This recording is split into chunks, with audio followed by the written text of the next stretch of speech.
भंजनगर स्थित डीह पढ़ाड़ सरस्वती शिशु मंदिर ठारे 53तम राज्यस्तरीय आईनजीवी सम्मेलन उद्घाटित हो जाए। मुख्य अतिथि भाव में हाइकोर्ट विचारपति भी नरसिंह जोग देइथिले।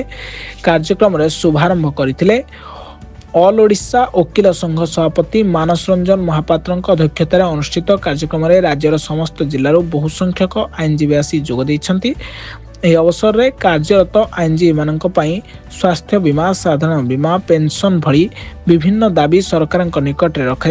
दाबी पूरण हेले आईनजीवी माने उपकृत हेबे बोली ऑल ओडिशा बार काउंसिलर सभापति कहते। वकील मानकर कार्यशैली और सठिक तथ्य उपस्थापन करने विचार क्षेत्र में जज को सहयोग करने हाइकोर्टर विचारपति कहते। भंजनगर विधायक प्रद्युम्न नायक प्रत्यक्ष तत्वावधान में अनुष्ठित कार्यक्रम में वरिष्ठ आईनजीवी विजय कुमार पात्र, गोपाल कृष्ण प्रधान और सोमनाथ नायक समेत भंजनगर एनएससी अध्यक्ष गोपबंधु महापात्र को संबोधित कराई।